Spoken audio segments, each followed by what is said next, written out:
Now I hear myself on Twitch, so I guess the sound is working. Sorry for that. This is my very first Twitch stream, and I kind of forgot to unmute us. But can some of you say something just so we know that we can hear you as well? I'm saying something. Okay. Hello. Yes, that worked. Okay. Um, Please let me know on the Twitch chat if there are any more problems with the audio. So I've said before, thank you for joining us. This is awesome. This is our very first Twitch stream. We are streaming our third Next Level session. This is our kind of attempt to bring more expertise to the state of Schleswig-Holstein. We are IFGame SH, a little association who's trying to make Schleswig-Holstein a better place for game developers. So we are organizing a lot of game jams and meetups and sessions like this for our local community, but we are also welcoming people from outside of Schleswig-Holstein to our community. So people from all over the world have joined our Discord channel. We have more than 400 people on our Discord channel right now who are helping each other programming and reviewing each other's art. So if you see this on Twitch, feel free to join our community. It would be great. But now I've talked enough, and I hope this time people were able to hear me. I've already said all that before, but I was muted, so sorry about that. And thank you so much for again to our speakers who joined us. So once again, we have Carmen Schneidereit here, who is a lighting artist at Playground Games. We have Teske here, who is a 3D artist at Tivola, and he's also teaching at the Hochschule Fresenius. And we have Natalia Santorek, who is a recruiter at Ubisoft Berlin. Thank you so much for joining us. And thank you for inviting us. Let's start. So this session is going to be about landing a job as an artist. So each of you are either working as artists in the industry or get to review a lot of applications from artists and kind of know how the process works, how to get into a company. So we're going to start with a little introduction round. So I'm going to ask each of you a few questions, just very, very basic. Maybe we can start with Natalia. Natalia, who are you and what do you do? All right. As you all know, my name is Natalia, and I've been working as a recruiter in the video games industry for the past 5 years already, actually. For over a year, I've been working in Ubisoft Berlin. Previously, I worked in some other gaming studios, and I ended up in games by total accident. And I have to say that the beauty of the industry is that once you go in, you don't really want to leave. And yeah, I think that's pretty much the summary of of who I am. Okay, so you've worked outside of the games industry and then kind of joined us.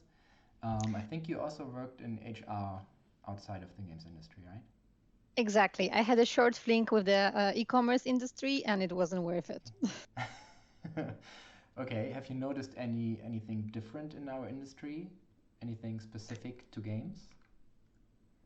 I would say that this is something that characterizes the entire creative industry. So the people you're working with, they are more passionate about what they're doing, and I also believe that it's easier to be passionate about creating games and making some contribution to people's lives than, I don't know, working in e-commerce, for example. With all the respect for e-commerce industry, of course. Do you also notice a difference like in what you look at in an application? Definitely. I think that what I mentioned, the passion is always a huge factor because people who want to work in games, they're usually gamers or they want to contribute to games. And this is something that makes them stand out from all the other applicants. Okay, sorry, I got a plane crossing here. I hope you didn't hear that. Let's move over to Micha. I might say Michael because I'm in the English flow, but Micha, who are you and what do you do? Okay, Michael is fine. I'm a 3D artist since 2012. Before that, I had a classical education in art and design, then studied multimedia production and ended up in games. So kind of made my way there as not really the straight way as it is nowadays, with mostly like schools for game design and stuff. Then I started working at Dedelic, which was also kind of by chance, because at the time they were looking for a 3D artist and I kind of fit the profile they were looking for. Worked my way up in Dedelic to lead and then art director, and now I'm working at Tivola. And also teaching 3D at Fresenius School of Applied Sciences. Okay. So you said it kind of happened very fast when you joined Dedelic. Did you spend a long time looking for a job, or did everything kind of fall in place for you? No, actually, everything fell in place for me. It was a lot of luck, I guess. After I finished my studium, Your studies. yeah, my studies. I just worked on my portfolio, applied to Dedelic, and just kind of worked. All right. You said earlier you originally started multimedia production. If I'm right, you did that in Kiel, Yes. the city where I'm from, so it's the best city in the world. And then you moved over to Hamburg. Did you notice any difference in the job landscape between Kiel and Hamburg? Like, how important would you say is the city that you're located in? I think it's quite important. Hamburg has a lot of quite well for Germany bigger studios, and lots of smaller studios also. Compared to Kiel, which I at the time, like 2012, I didn't know of any studios. Maybe some advertising agencies and stuff like that, but that's pretty much it. And I guess Berlin and the Cologne area could work fine too, but it's mostly the biggest cities in Germany. Okay. And do you think that might have changed? You say the city you're living in is very important, but now we've gone through 1.5 years of remote work. Do you think that's something that's going to stay and it's going to be kind of irrelevant where you're living, or is it going to return to That's a good question. Personally, I hope that we'll keep the remote work, because I think it works, especially for the gaming industry, it works very well. I can't really tell how the development will go there in the future. All right. Okay, and last but not least, we have Carmen joining us. Carmen, who are you and what do you do? Yeah, I'm a lighting artist, and I'm currently living in London. I'm working remotely for Playground games. Playground games are an Xbox Microsoft studio, currently developing 2 games. One game is Forza Horizon 5, which was just announced, and the other game is a new FABLE title. Yeah, and I started as a student in Cologne. I worked, didn't work, I studied at the Cologne Game Lab. And afterwards, I was really lucky that I landed my first job in Frankfurt with Cloud Imperium Games. And they are developing the science fiction game Star Citizen. Yeah, that was my first job, basically. Okay, let me just adjust the sound a little bit real quick because the Twitch chat says it's a bit quiet. Let me know if this is good in the Twitch chat, please. So you say you specialize in lighting, so you're a lighting artist, which is quite rare, at least in my experience. I haven't met many lighting artists. Do you think it's good for finding a job when you specialize in a specific kind of art, or would you say that like broad, skilled artists have an easier time finding a job? I guess it depends a little bit where you want to work. If you want to work in AAA, I personally think specializing definitely helps you. And it makes sense to, when you have a company in mind where you would like to work at, to look at their job ads and see like how specialized are they. For example, I mean, the job can be 3D environment artist. But nowadays it's split into material artist, hard surface artist, organics artist.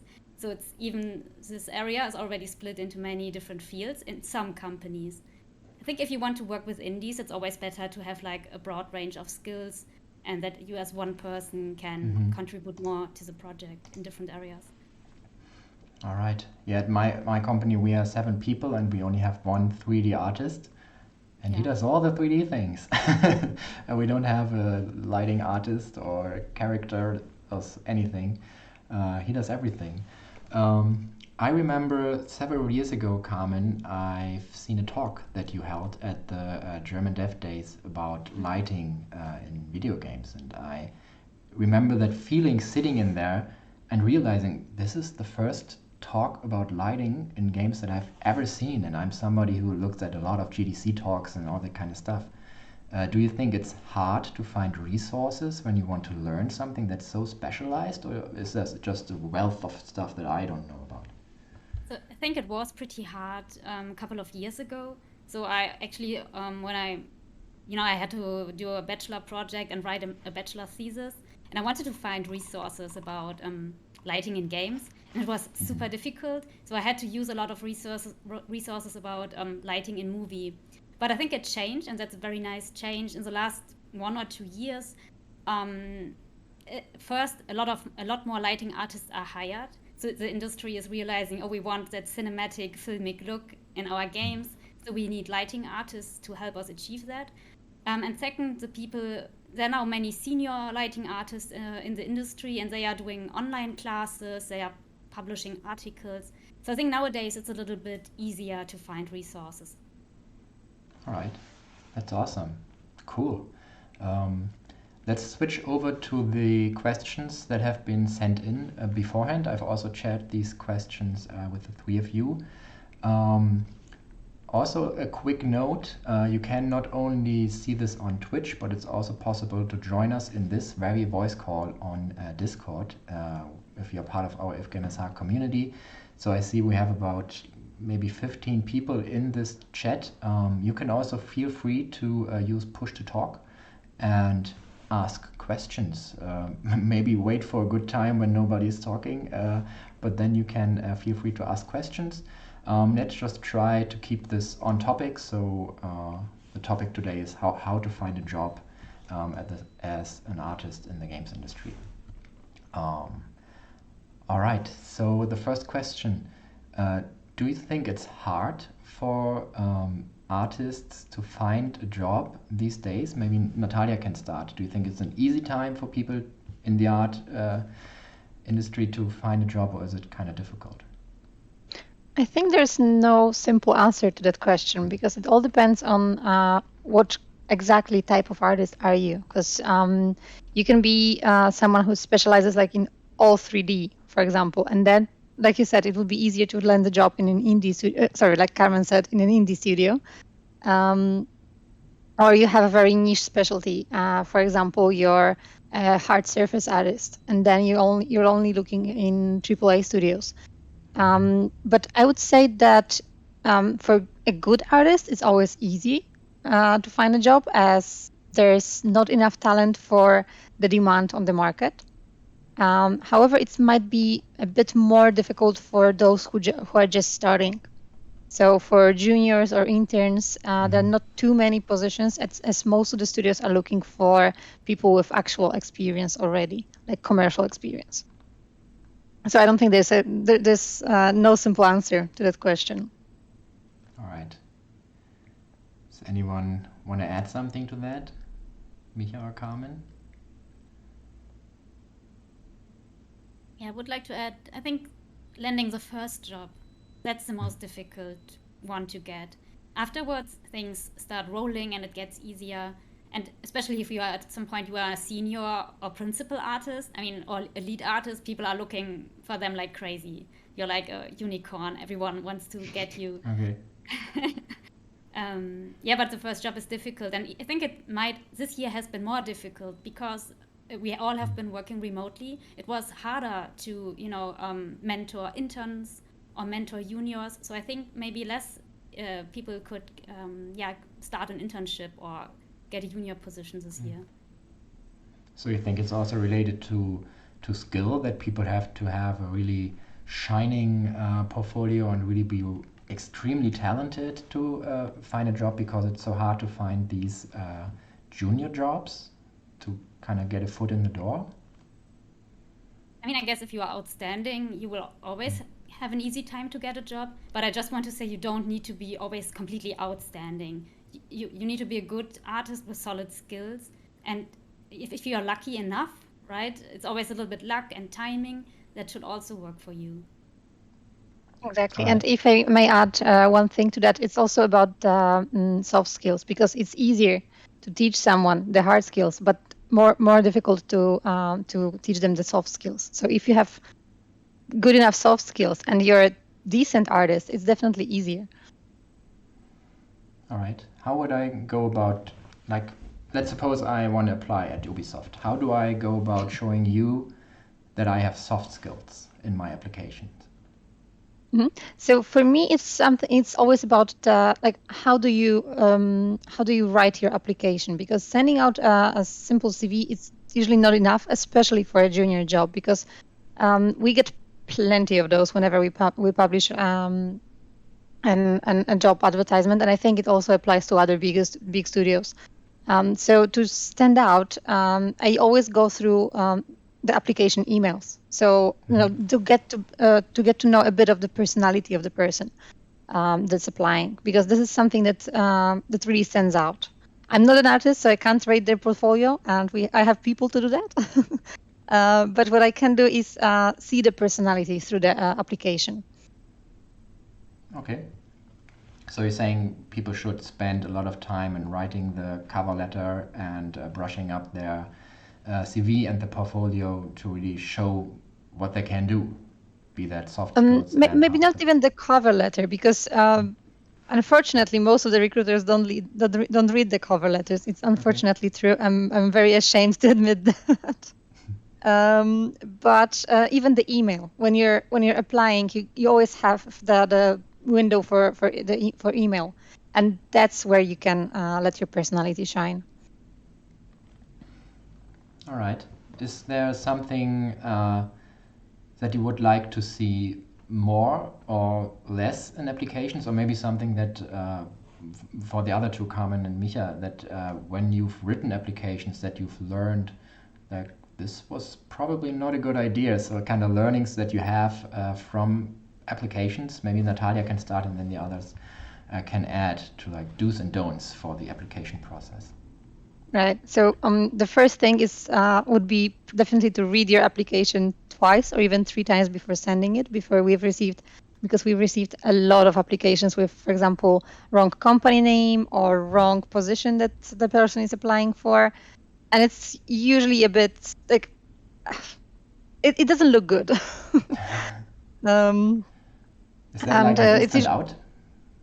It's not an instant out. There's no instant out. Like all the applications get, let's say enough attention.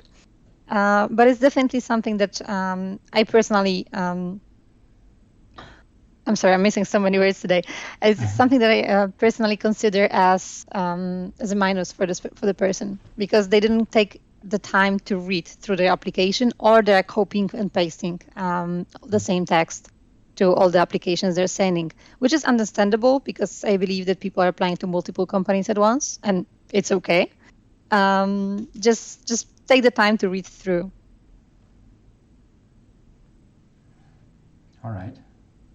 Do Micha or Carmen have any experiences from the application process, like learnings that you would rather not repeat, or maybe rather repeat more often? From my perspective, or from looking at applications? Both.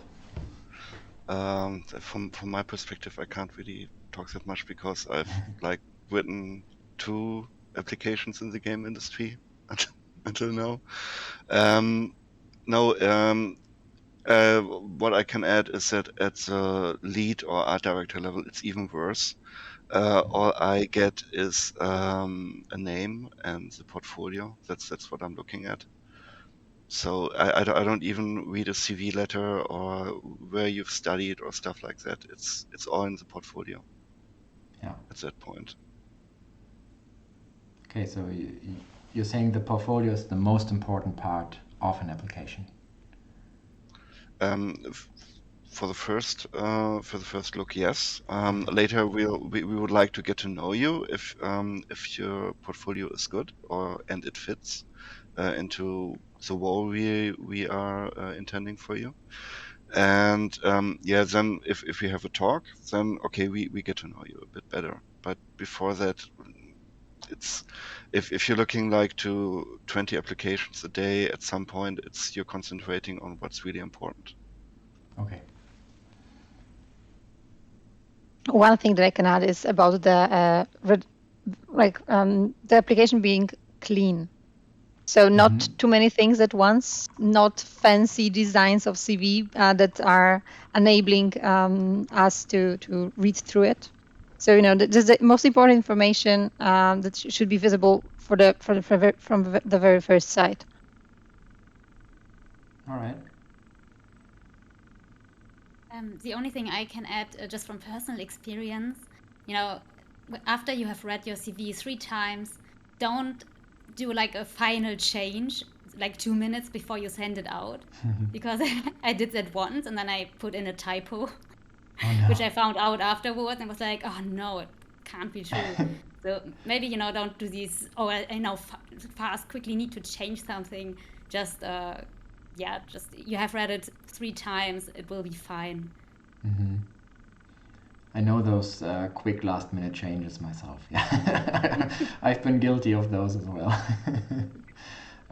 Yeah, I've also recently. I don't get many applications. Even we are not hiring, but sometimes I get to some applications, maybe once every 2 or 3 weeks. And a couple of weeks ago, I looked at one, and I knew I was preparing for this, so I maybe thought about what am I doing more. But I opened it up, and then I looked at the what's it called in English? The note sheet, like the degree thingy where all your all your notes are from school. And then I immediately thought, oh, okay, those are the grades, and closed the document without looking at it. And then I realized, oh wow, I just closed it without looking at it. Is that something that? Why did I do that? Why was I not interested in this for this applicant? And then I opened up the portfolio and looked at that.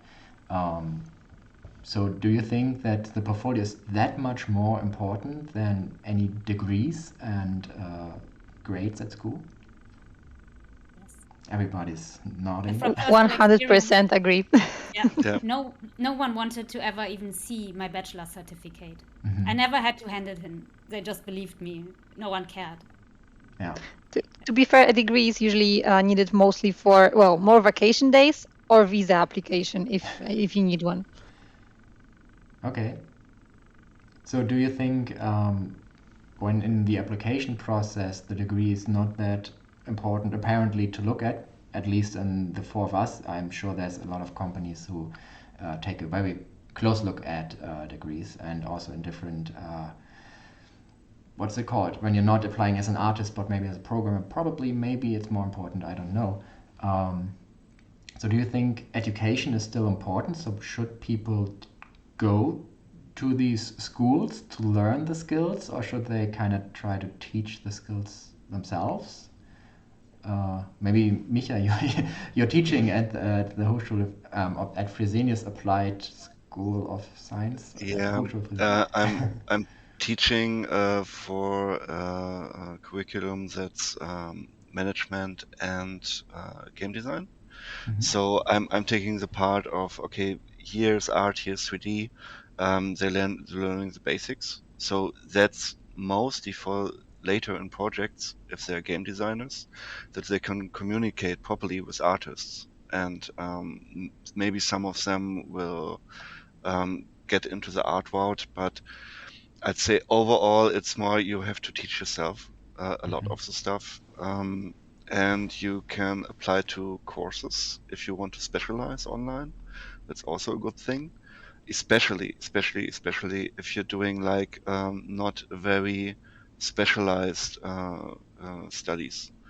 So like, for example, game design is often, at least in Germany, it's often combined with art and programming and other stuff. It's not just, okay, you're doing game design and that's all you do. You specialize in game design for the 3 years you're doing your bachelor's degree.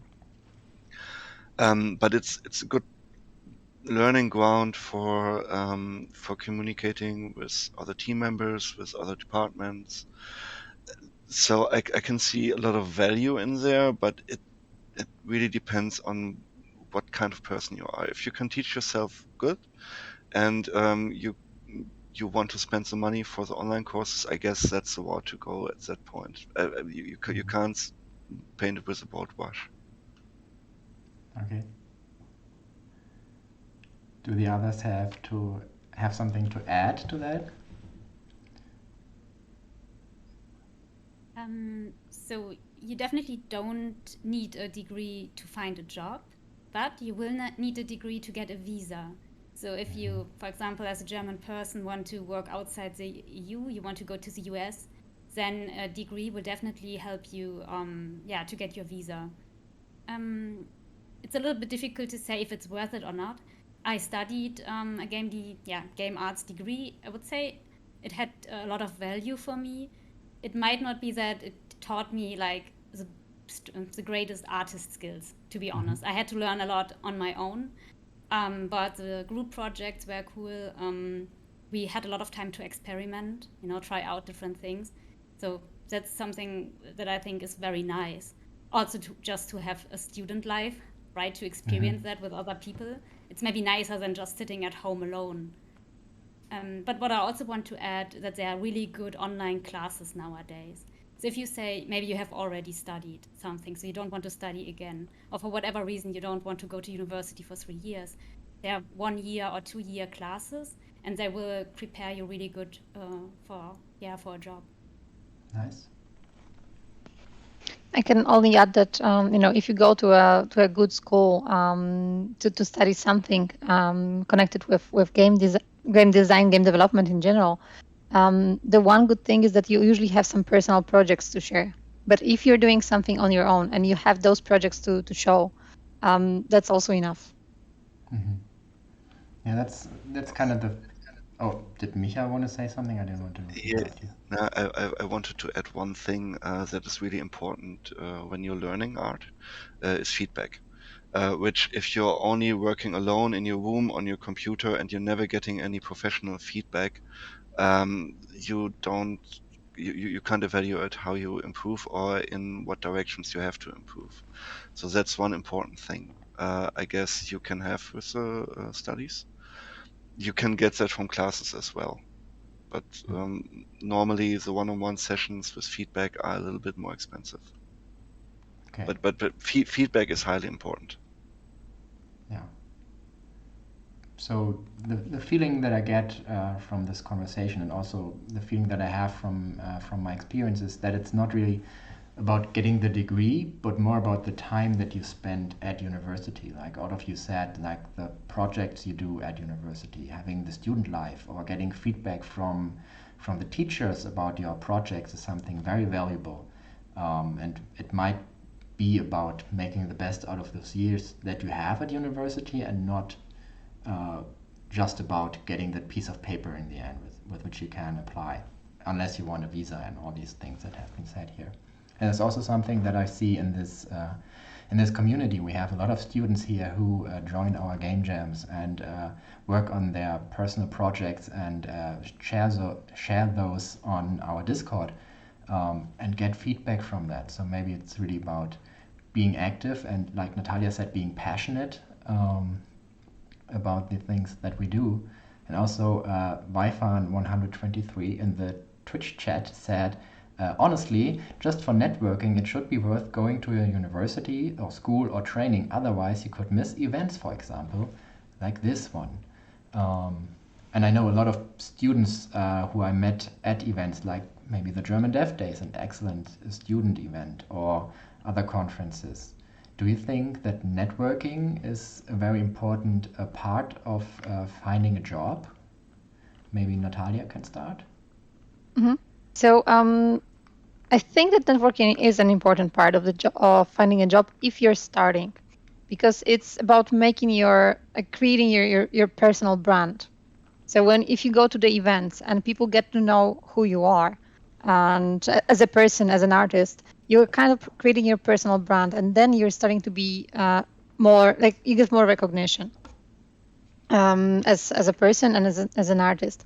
And then after they see your application somewhere in the system, it's like, oh, I know this person, I met this person, or my friend knows this person and they recommended them. So it's like building your personal network is quite important. Like you never know where you're going to meet those people again.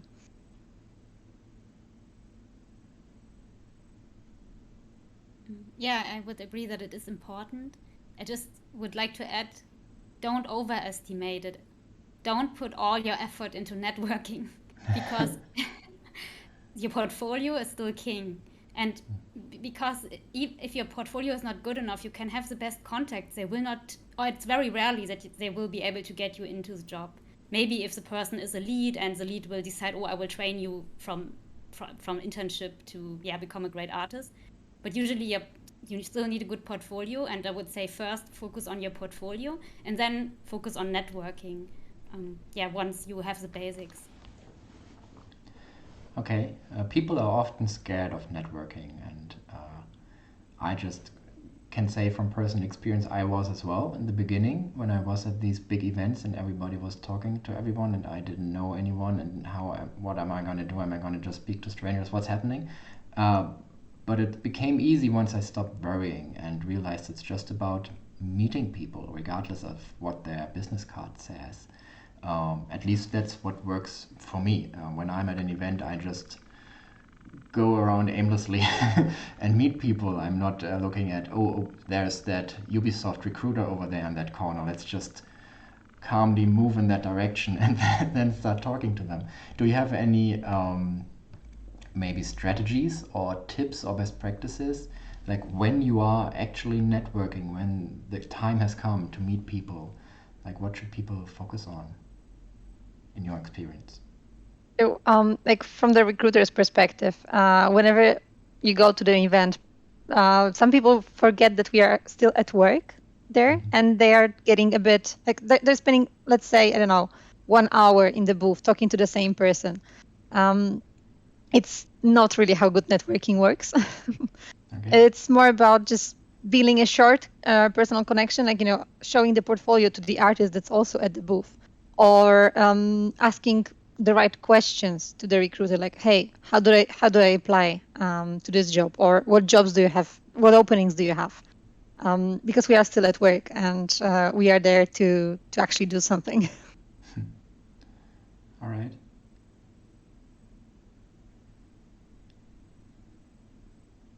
I mean, I would love to get tips myself. If you have any strategies to share, I love it. I'm always a little bit, I mean, I go to a lot of events, but I'm always a little bit shy when it comes to talking to people.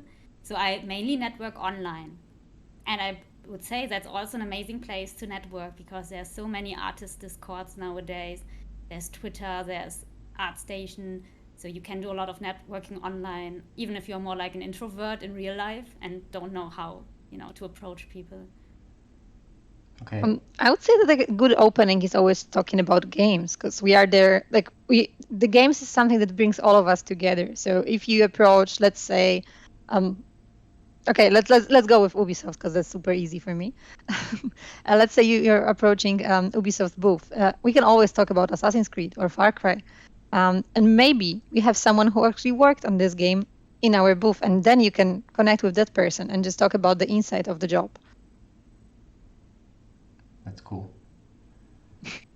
So Carmen talked a lot about online networking. Oh, Micha, do you want to add something? I didn't want to cut you off. Okay. So you talked a lot about online networking and then named a lot of platforms that I've never heard about because I'm not an artist. And also I have the feeling that like I'm a programmer and I don't really do online networking with programmers. So how does online networking work? Do I just kind of email people or what's going on? Yeah, sure, you can do that. You can just email people. maybe ask them, hey, do you have some feedback for me? You can ask for tips. I rarely receive an email, and I rarely send emails nowadays. But for example, where I do a lot of networking is in dedicated Discord channels for artists. And just to recommend a few for those of you who are still learning, for example, for 3D environment art, there is a Dynasty Discord channel. I can maybe write down the names later in the chat room. Or there's also experience points. And the nice thing is there are people from the industry, but also other students. And you can always share your work and then get feedback from other students, but also from industry artists. And I'm pretty sure some people landed a job because they were noticed in these channels by people who are currently hiring. Okay. Micha, is that something that you do, like online networking, or how do I reach the lead artist at Tivola? What's going on? First of all, I'm not a lead at Tivola Oh. right now. Okay, sorry. But I'm first of all, I'm on some servers right now. I'm on this server here, on this Discord server. You can reach me kind of by Game City Hamburg. Okay. I have contacts to, and if it's about, I've reviewed a few portfolios for them. At least they were asked if they had someone who could review portfolios. I've done that. That's also another option. So kind of like your EF game SH kind of works like that. That's also a thing you can do. Maybe LinkedIn. But just don't add me to your network. If you want to ask me something, ask me something. I'm pretty approachable actually. And yeah, I guess for me that's mostly it. All right. So you talked about Game City Hamburg, which is kind of the regional thing for Hamburg, kind of like the pendant to If Game SH. As you said, how does it work in Hamburg? Are there a lot of events that artists could go to, or what's going on? Yeah, there were regular events. Right now, it's also mostly streaming. But they still do some event stuff. You just have to go to their site to look it up. But Okay. I would highly recommend, depending on what your city you live in, to look for groups like that. Okay, so local groups that do some local things. Yeah. That's what I like to hear. I like organizing these things. Okay, so we've talked a lot about portfolios and how important they are. And I think it's time that we move over to talking about portfolios.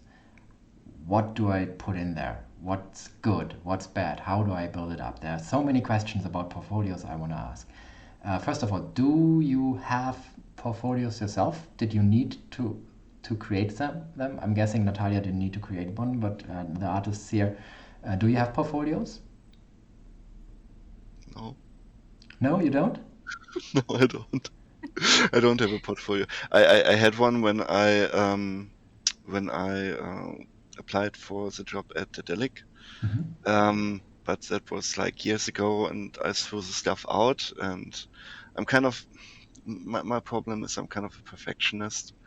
So I'm really a bad example for how you should treat your portfolio, because I'm just it's never good enough, and that's a bad habit, I guess.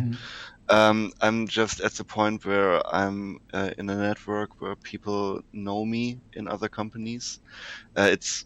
It's harder to get a job at a company that doesn't know me, so that's true. I should definitely make a portfolio. But yeah, right now I don't have one. But you did have one when you first were looking for your entry position. Yes. But which was basically a PDF file at the time, which was for the delegate. It was fine. All right. Yeah. It was the art in there was good. The art in there was good. Okay. I've seen Carmen unmute herself a few times, but then I always kept talking. So Carmen, this is your turn. Yeah, just wanted to say, yeah, I have a portfolio on ArtStation. I think I'm not as long as Micha in the industry, so only basically 3 years. I still need a portfolio. I have seen, basically what Micha mentioned, like people who are really long in the industry, 10 years, 8, 10 years, they don't care about a portfolio anymore. They have their contacts in all kind of companies. They have so much experience that it doesn't matter that much anymore. Okay. Is that something you can agree with, Natalia? Like people who are in the industry for 10, 20 years, they don't need a portfolio anymore? If they list the projects they've been working on, or they have like a huge network of connections and just people just know them, that hey, this is a good artist, I've known him, I've seen his work, then yeah, definitely they don't really need the portfolio, like the actual one, the current one. But for all the rest who don't have the all the connections or that much experience, I think the portfolio is a must have. And especially with sites like ArtStation or Behance, it's really easy to create one. So and it's also super convenient for us recruiters to just click on the link, then to browse through the PDF file. Okay, so you'd say that an entry on one of those sites would be better than a PDF file, just for you. It's more convenient for sure, and also if you have like a portfolio in the PDF file, it sometimes may exceed the maximum limit of the attachment of in the system. Definitely don't do a PDF nowadays. just don't do that. That's a bad idea. Okay, so let's say I have an ArtStation profile or something like that. What do I put on there? Do I just put all the stuff I do on there, or do I kind of try to curate it a little bit, or maybe like what do I do? Do you have any best practices on what to put on my portfolio? I will leave that to the artist, but just one thing: please do not put tanks there. I've seen so many tanks. Well, if you're applying to World of Tanks, that might be a good thing. True. Yeah, so I heavily curate my portfolio. Oh. So I always, I mean, wouldn't say every month, but now and then I go through it. I throw out old stuff that I think is now too old. It's not reflecting my current skills anymore. I also think a lot about what I put in, and what I would recommend are basically two things to put in for what you would like to be hired, right? So because what you have in your portfolio is what people will hire you for. Don't put in everything you have made. Let's say you have made characters, you have made a barrel, you have made a car, you have made environments, right? It's completely normal student portfolio. You have all of it in, or you have done everything, but you want to be hired for characters, then only show your characters and focus on polishing that skill of doing them. Okay, so you'd say rather specialize in your portfolio better than going broad. Of course, maybe again the AAA indie thing, but yeah. You can at least specialize in character and environment. I guess that distinction is at least in most indie companies that is made. And if the indie company is that small that they hire one artist for everything, if you're a good character artist, you can produce environments that are good enough for an indie project, at least for the most part. That should be fine. So I would at least the environment or character split I would make, because those are a little bit more it's different kinds of skills in some areas, and you're a bit broader. So if you're actually you're broader when you specialize, because you can, on the one hand, you can apply to the indie studios for the generalist, and you can apply for what you really want to do at a more specialized place. So that should work. If you're applying to an indie studio, if you're missing some parts of it in your portfolio, it's mostly not that important if it's good. Okay. We have a question in the Twitch chat that kind of goes in that direction as well. Again, Wi-Fi 123 wrote in and asked, asked, would you rather take a portfolio with like 1 or 2 really good projects, or a portfolio with 5 to 7 projects that are only okay? Is it like quantity, quality question there? Maybe Natalia can start.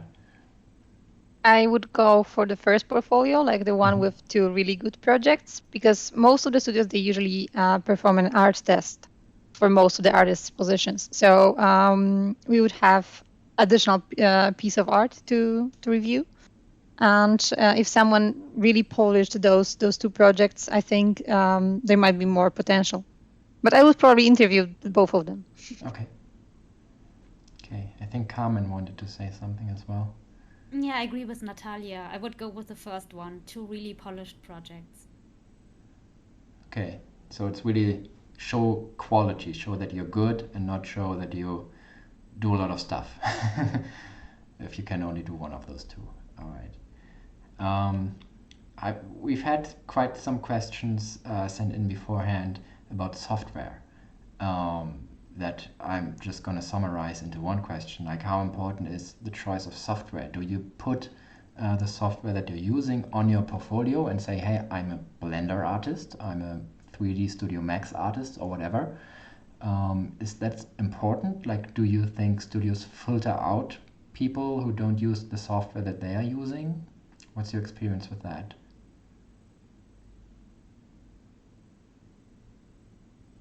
Any experiences? Maybe maybe Natalia can start, but I also always ask Natalia to start. To be fair, I don't really know how to answer that question. Because I've never used any of those softwares, so I don't know how easy it is to learn one, to learn the other if you know one of them. I believe that the interface is quite similar, and the mechanisms as well, but that's all I can say. Okay, Micha. Yeah, I guess the question is not what software you're using, but if you can adapt quickly to other softwares.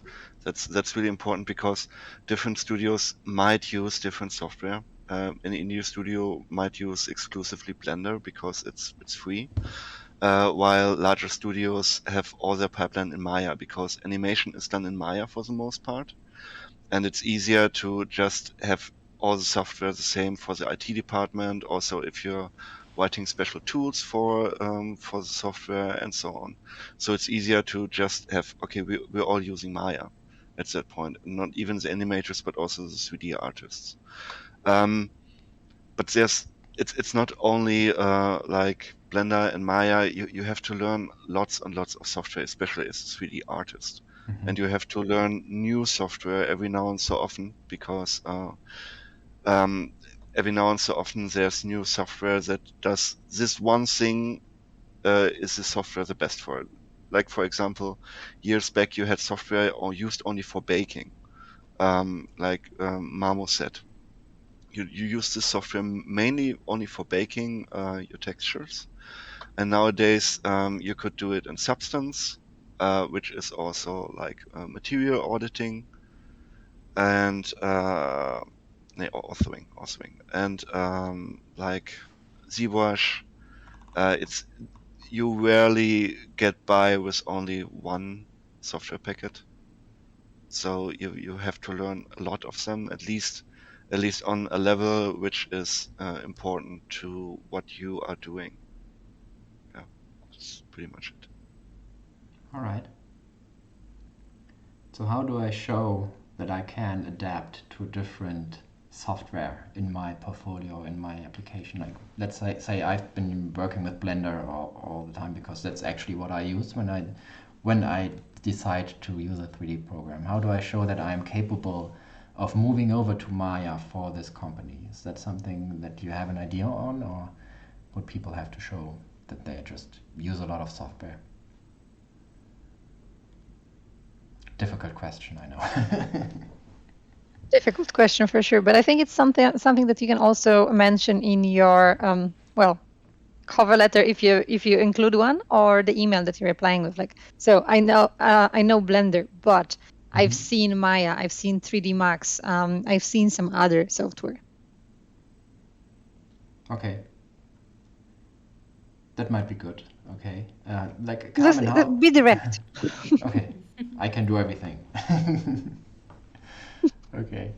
Carmen, how does it work with lighting? Like, do you have specific lighting software that you use, or is that something that you do in engine? How does that work? 90% you do it in engine.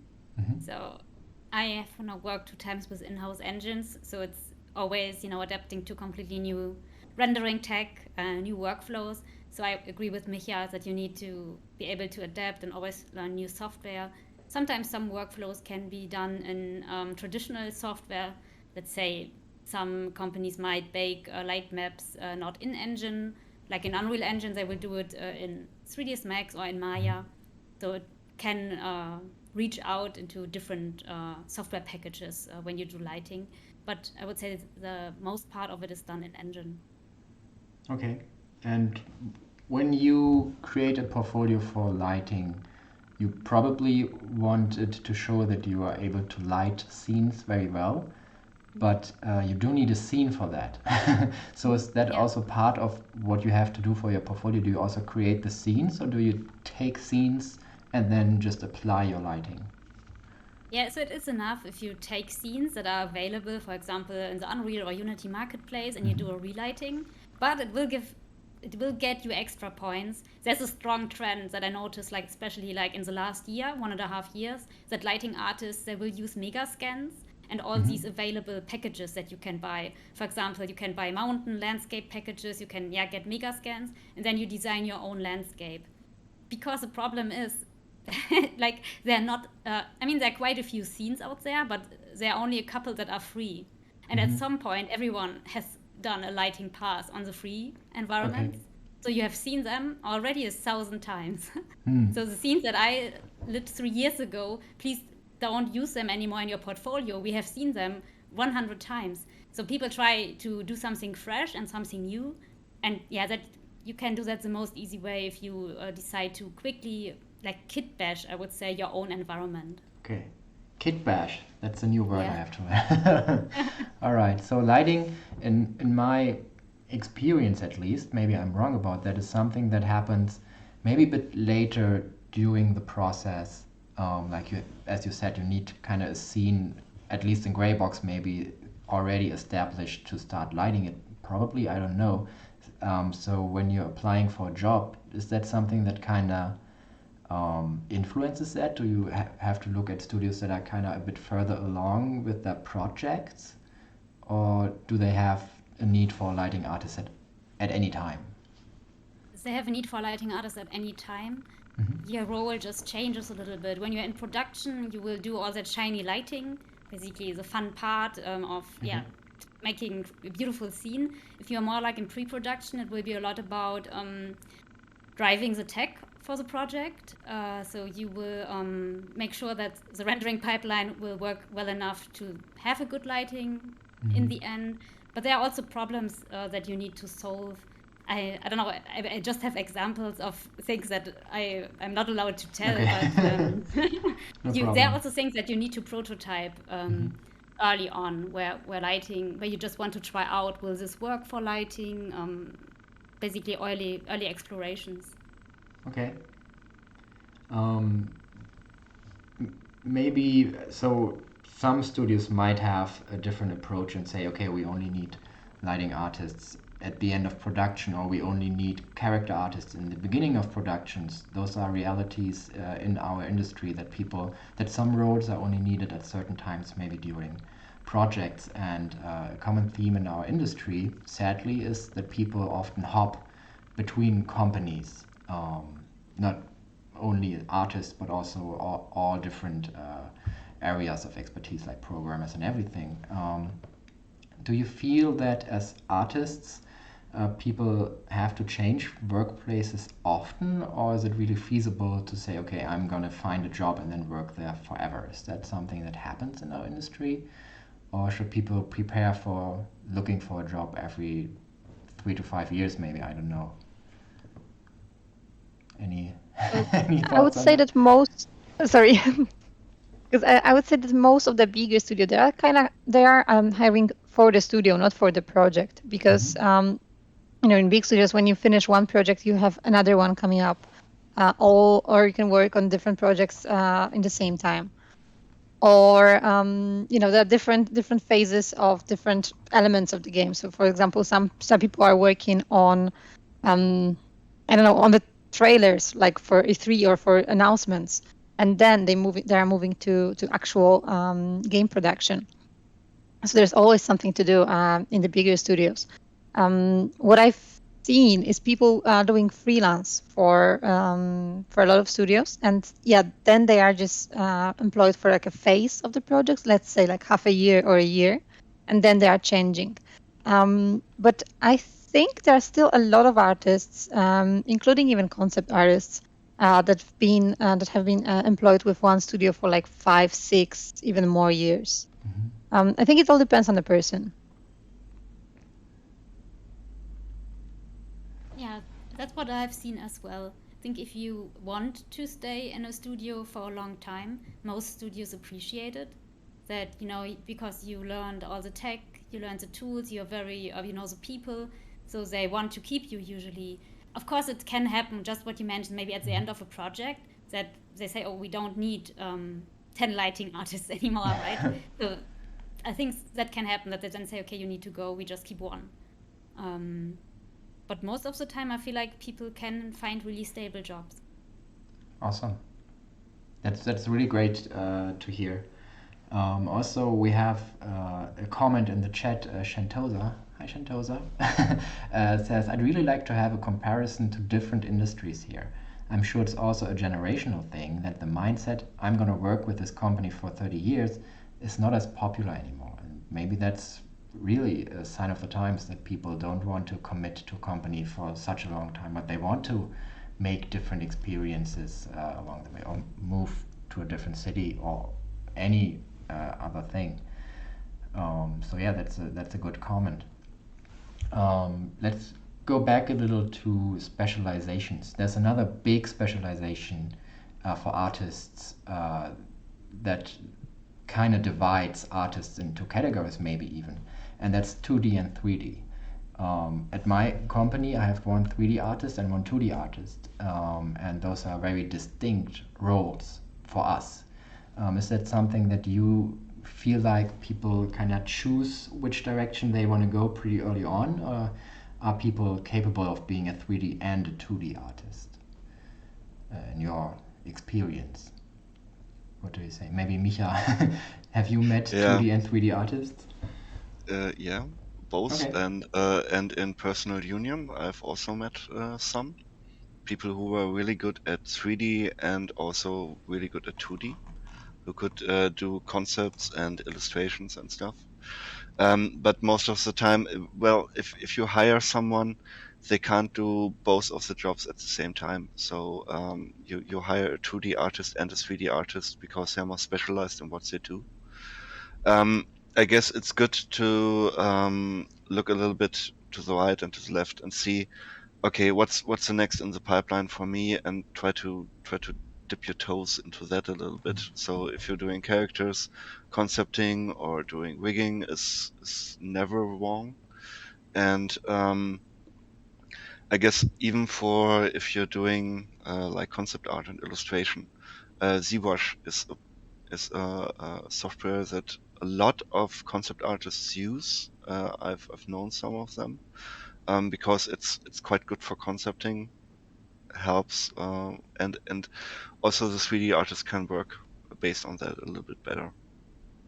But it really depends. It's not necessary, but I guess in general it is as you said. It's like either you're a 2D artist or 3D artist, but there are some hybrids there.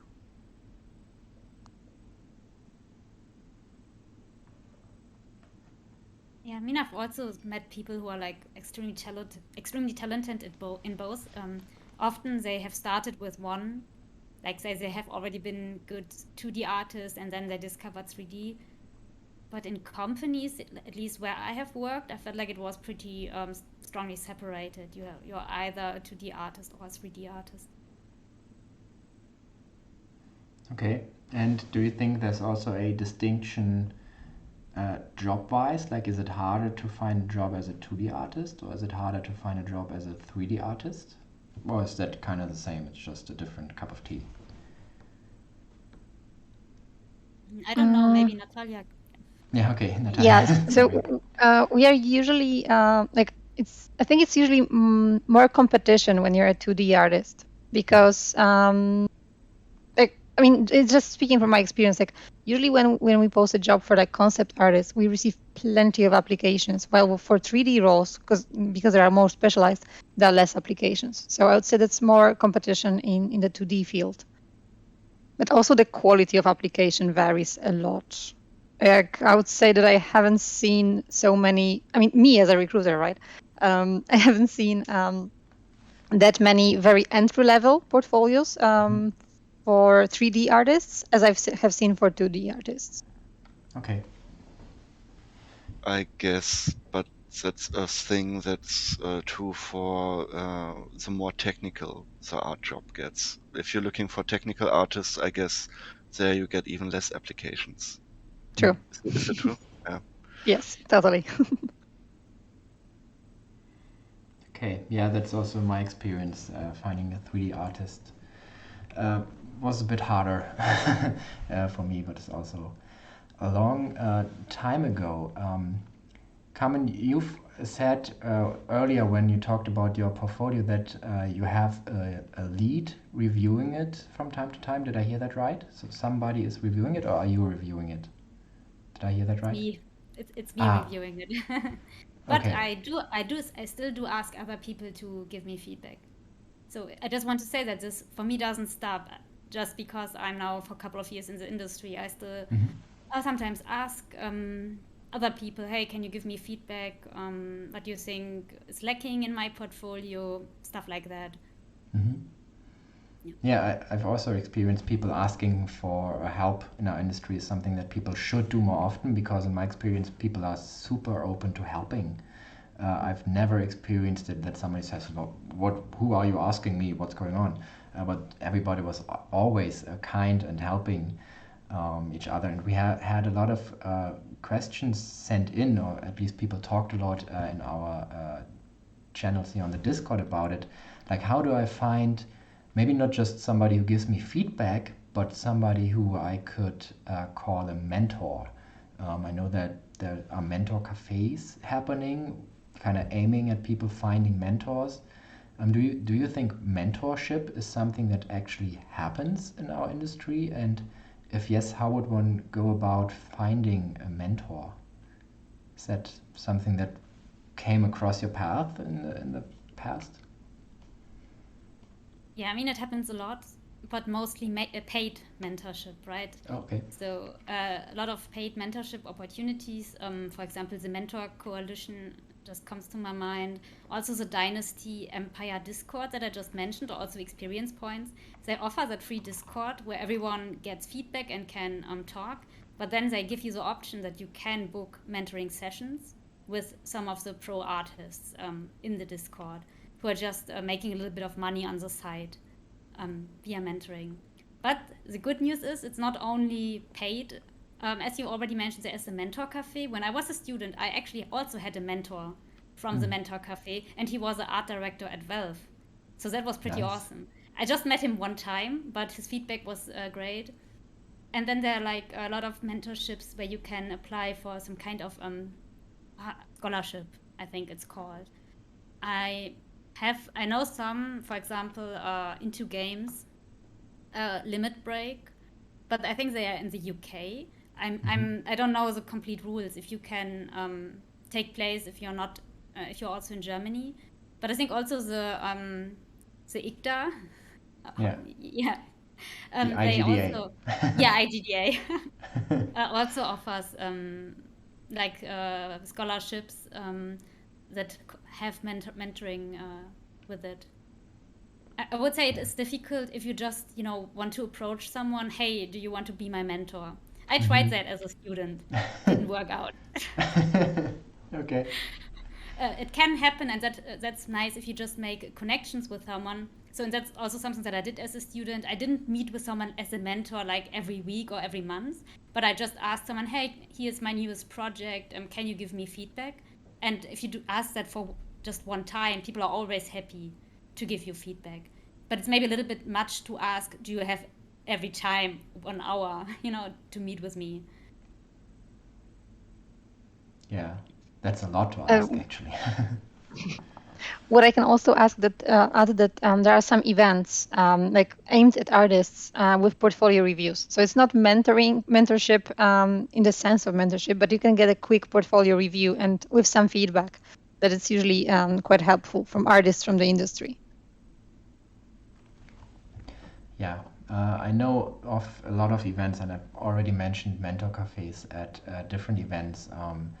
I've noticed mentor cafes at DevCom here in Germany, at GDC, but also at smaller events. I think at there have also been online mentor cafes recently, also organized by the IGDA, that people could just sign up for free, and then they were paired with people. And I've met some people who really met awesome mentors there. Like you said, art director at Valve. I also know a game designer who was paired with Eric Zimmerman there, who's like a legend game designer, and they always smile when they tell me about that experience.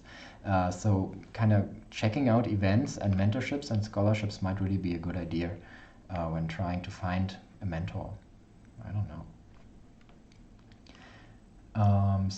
I just received a message that Kiwi, who's a member of our community here, wrote that.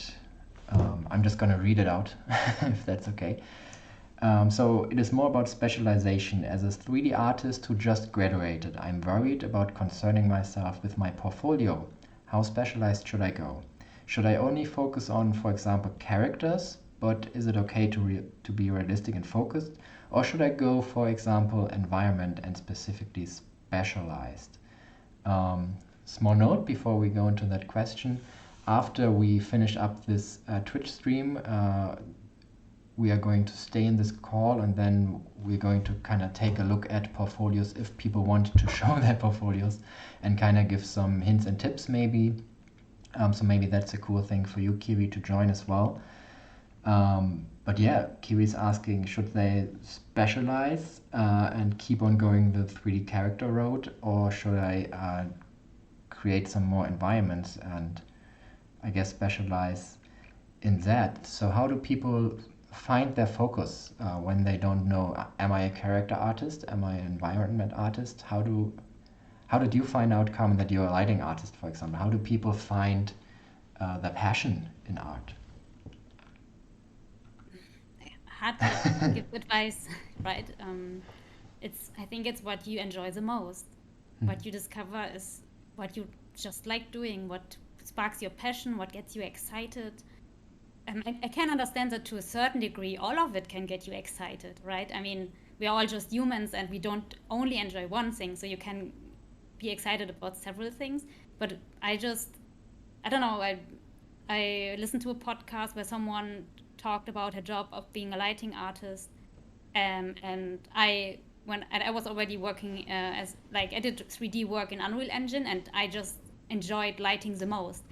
I noticed, you can completely transform a scene if you have it at sunset, if you have it at night. You can create so much mood. So it directly sparked my interest when I listened to that podcast, because it was the first time that I heard about a job called lighting artist. Okay. And yeah, I just think I don't know, I don't have a good advice. It's just listen to yourself, and what you notice is what you enjoy the most.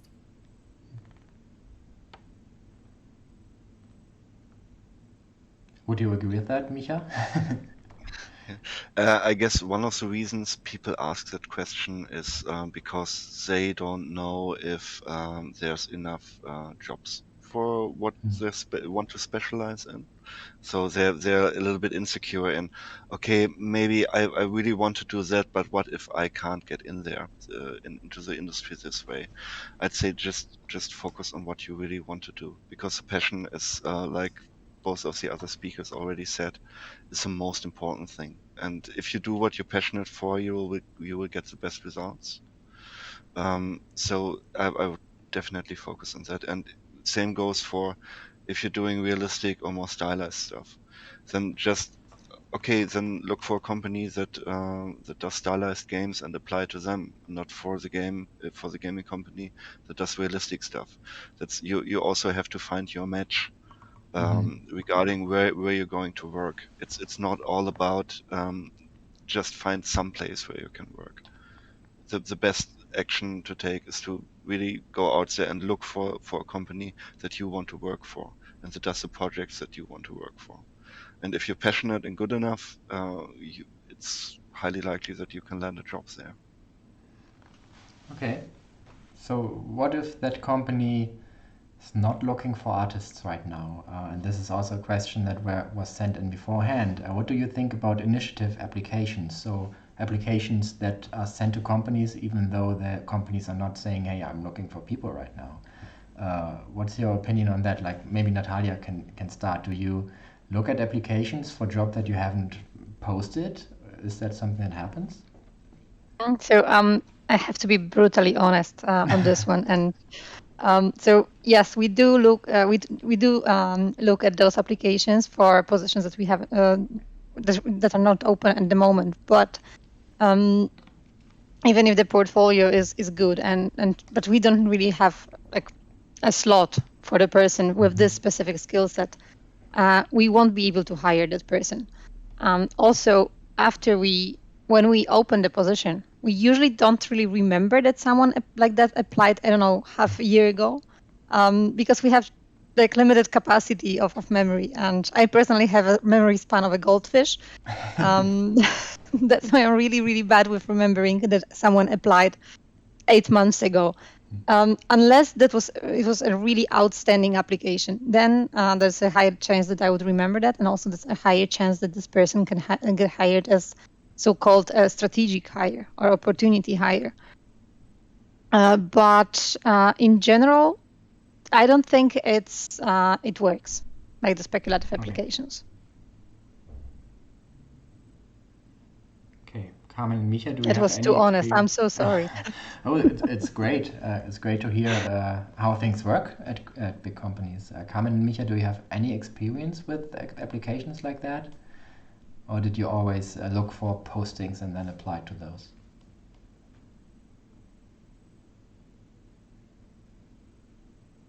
Okay, Carmen, maybe you can start. Sorry. I usually don't apply when there is no position available, but I have a positive story to tell. Like when I was a student and I was looking for an internship, I did an application with a small indie company in Cologne, and they didn't have a position available, so I just sent them an email with my portfolio, and then they answered, hey, we don't have like a position at the moment, but we will come back to you when something opens up. And I think 2 months later they really came back to me. Oh, okay. So that's how I landed my first internship. So I think still try it, right? Okay. I don't think you would lose anything there if you just try it. So go for it. Okay. Yeah, I can only speak for my company, and if somebody applies for a position that I did not advertise, there's nothing I can do. We are only very few people, and I can't just conjure up some more money. Of course, maybe internships are a different thing because they are a bit cheaper and also shorter term, but it's difficult to just make a room for someone out of the blue. Natalia, you've talked about your memory being that of a goldfish. And we have a question that might be directly relevant to that. As somebody asked, is it bad to apply often? Do you remember when people I'm going to annoy you? sound like a real bad person, but it depends how often. Because if someone applies, if someone gets rejected for a position, let's say after the interview or after a CV review, and they reapply after 1 month, they probably won't get another interview because you can't really improve your skills in 1 month.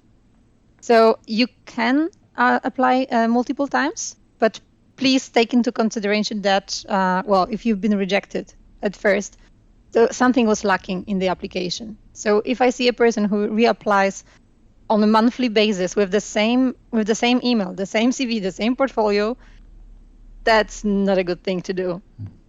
And yes, I will probably remember their name. Okay. But if you take like, half a year, let's say, I think like for me, half a year or 5 months is like the minimum amount that should be taken between applications, because that's a real time that you can take to actually improve. Okay. Do you like when somebody applies to you and they don't get the job?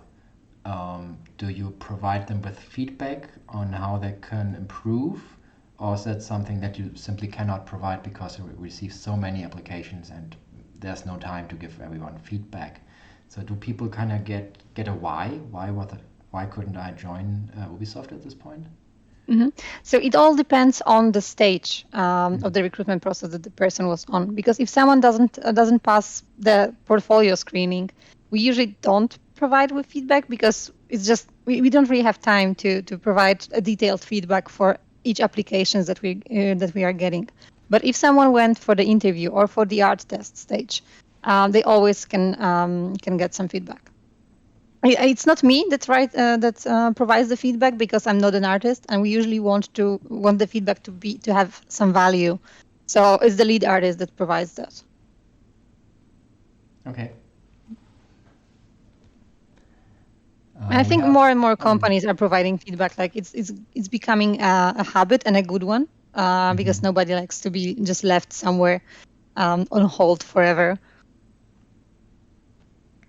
Yeah, it's also very difficult to know how can I improve, because oftentimes when people send an application, they've already worked on it for quite a while and tried to brush it up to the best state, and then I think it's very it's feedback that you can put to good use when you get feedback for your applications, I guess. Yeah, I remember when I started as a recruiter, and I really wanted to provide feedback for each application that I got, but it took so much time that I wasn't able to do anything else. Hence why I had to prioritize. Okay. We are reaching the last 10 minutes of this, so I'm going to ask one more question, and then I'm going to give a few seconds after you answer that question. I'm going to give a few seconds for the chat to kind of have a chance to chip in and ask questions themselves. And with the chat, I mean the voice chat here in this Discord channel. So if you have any questions, prepare and put your finger on your push to talk button. But before we do that, we have a question from the Twitch stream as well, from the Twitch chat. And the question is it okay to apply for different positions in the same group? So maybe apply as a character artist and at the same time and apply as an environment artist and a concept artist.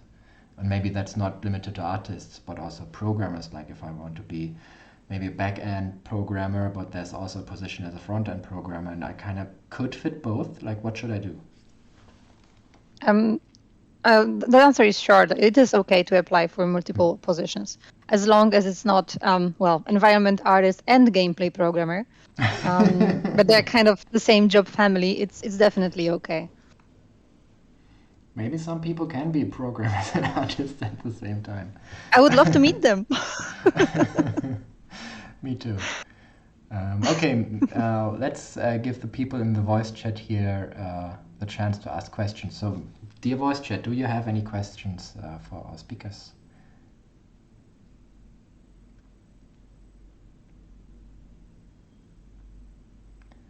This is your chance.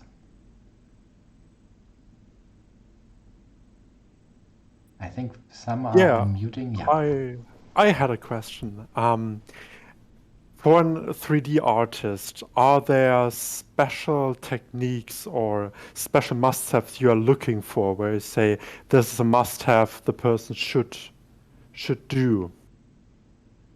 The thing you're specializing in, that you can do all the techniques that are relevant to that. for example, for hard surface or for character. Like one thing, I once was sent a portfolio of someone who applied for character artist, and the one thing why we did not invite him to talking with him was because there was one omission of the character art, because he was quite good in hard surface and like armor and stuff for the characters, but there was not one single character that had hair. Like if you're applying for as a character artist and you can't do hair planes, or at least if it's very stylized hair in some other capacity, you should, the thing that you want to do, you should be able to do the thing. That's I guess that's quite.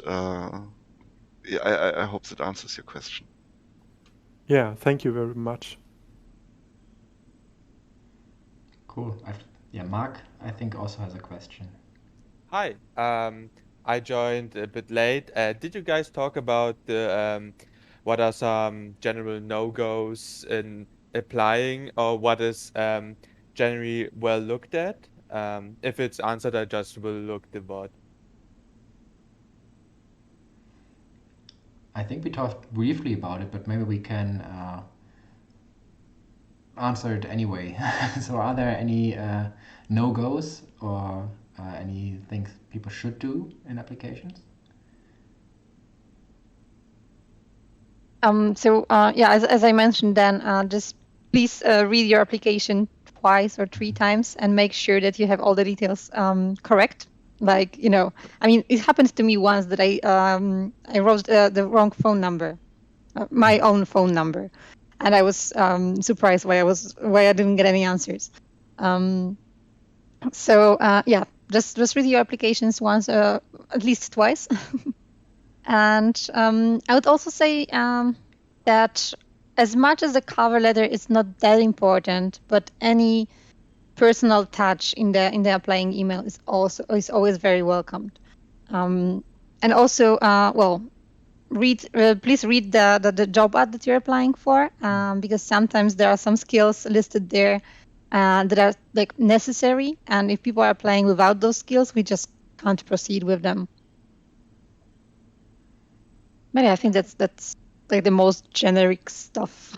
Okay. So if someone wrote in the job search, we specifically search someone who is good in Maya modeling, you should write it in your cover letter. Hey, I'm very good in Maya modeling, and I'm a well inspired artist or something. Yeah, that could work. Okay, thanks. Just one tip: it's better to write it in an email than in a cover letter, because not all the recruiters open the cover letters.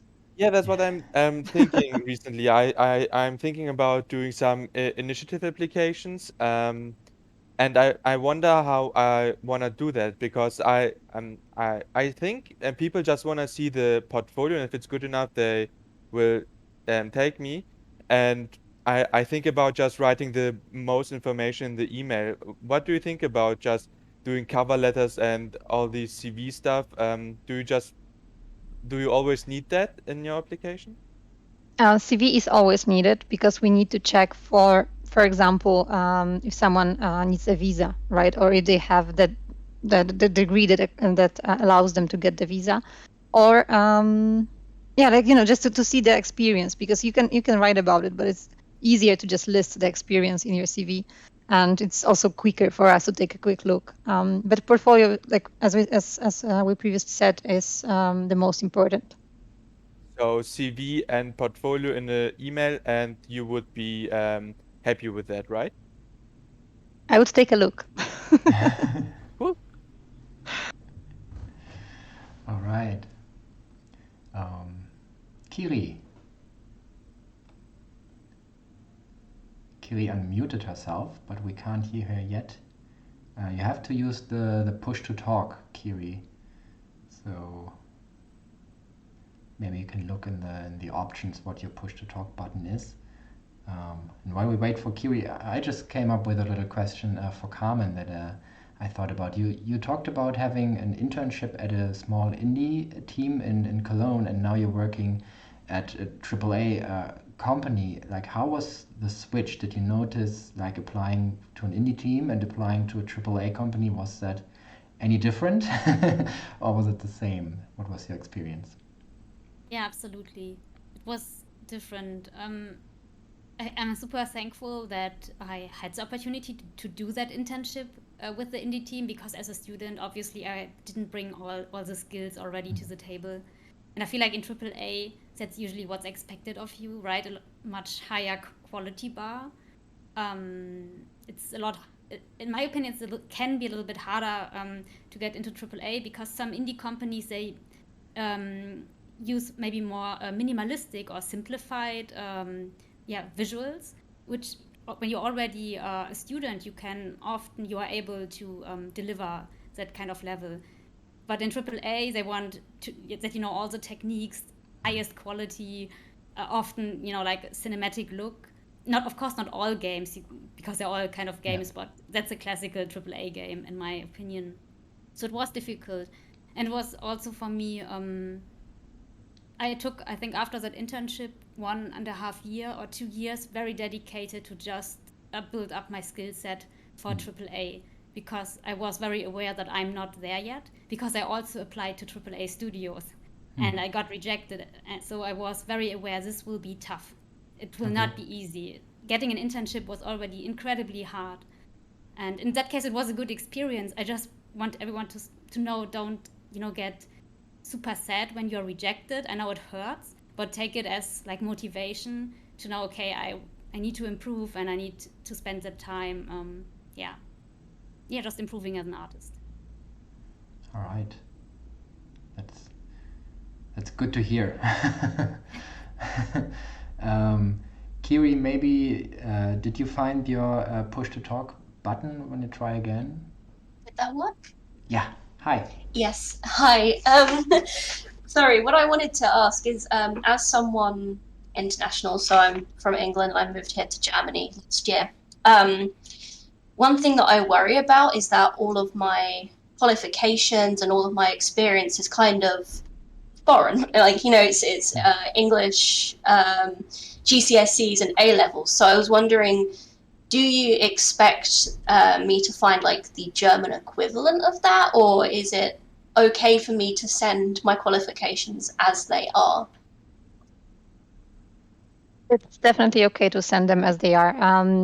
Most of the gaming companies are international, and we are operating in international, mostly in English equivalents of everything. So it's fine. Okay, thank you. I think Carmen did the reverse, right? You used your German paperwork to apply to an English company. Did that work easily? I handed nothing in. only my portfolio and my LinkedIn. It was, I don't know, sometimes things just happen that way. All right. But I have to say, I was contacted by the lead lighting artist in the company. So it was, I didn't hand in a classical application. I was contacted via LinkedIn, and then everything kicked off, basically. Nice. That sounds really cool. Like, get a random message and suddenly get a job in the industry. That's really nice. I mean, I still needed to go through 3 interviews and stuff like that. So it's not that you directly have the job, but it's maybe less about they already know you and they know that you exist. So you don't need again to hand in all the paperwork. Ah, that's great. Yeah. Okay, we are 1 minute past our Twitch stream time. So let me close off the Twitch stream, and then, as I've said before, the speakers agreed to stay here and maybe answer some last questions and also look at some portfolios from our community. So everybody who wants to stay here in the chat is welcome to stay here. I'm also going to enable the camera feature for everybody who wants to share their cameras and stuff. Before we end the stream, let me give you a small teaser for our next level session, which is going to happen in 1 month. And the topic is going to be starting and running a game dev company. I made a little poll on the Discord server here, what topics you want to see in our next level session. I enjoy saying next level. And the topic with the most polls was running a company and leadership. So I'm going to invite the heads of several different game development companies, probably from all around Germany. I've already written to some of them, but haven't heard back from all of them. And then we are going to ask them about how they started their companies and how they are running their companies and what their best practices in leadership are. So I hope that sounds interesting to you, and feel free to send in your questions to me right now. As I've said, it's going to happen in 1 month, July 22nd at 7 p.m.